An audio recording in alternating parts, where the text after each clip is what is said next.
정부가 정규 수업 전후로도 돌봄을 책임져주는 늘봄 학교를 오는 2학기엔 전국 모든 초등학교로 확대하겠다는 계획을 확정했죠.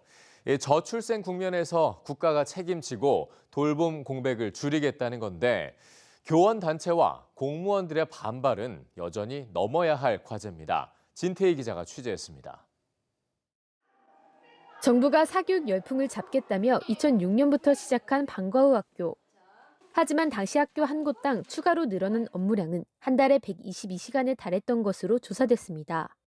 당시에도 교원의 업무 부담을 줄이겠다는 약속이 있었지만 지켜지지 못한 겁니다.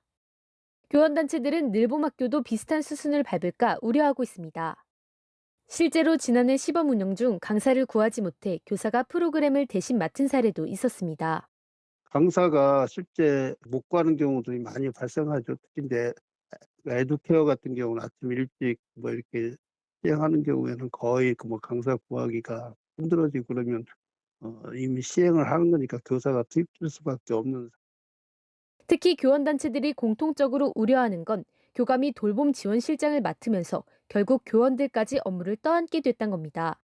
민원 대응부터 학교폭력 처리까지 교감이 맡았는데 늘봄 업무까지 추가되면 부담이 더 커질 수밖에 없다고 말합니다.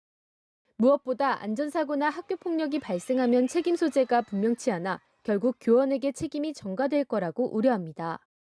때문에 아예 지방자치단체로 돌봄 업무를 이관하고 업무 인력을 교육청에서 파견해달라는 요구도 나옵니다. 큰 학교가 아닌 학교에 대해서 이제 담당하게 하는 그런 방안이 나와서 조금 이제 현장에서 특히나 이제 현장의 교감 선생님들이 혼란스러워하고 계시는 것 같습니다. 행정 업무를 맡게 될 공무원 역시 이번만큼은 제대로 된 인력 확충 대책을 마련해달라고 요구하고 있습니다. 방과후 학교 때 신규 인력을 충원해주겠다고 약속했지만 공연불에 그쳤단 이유에서입니다.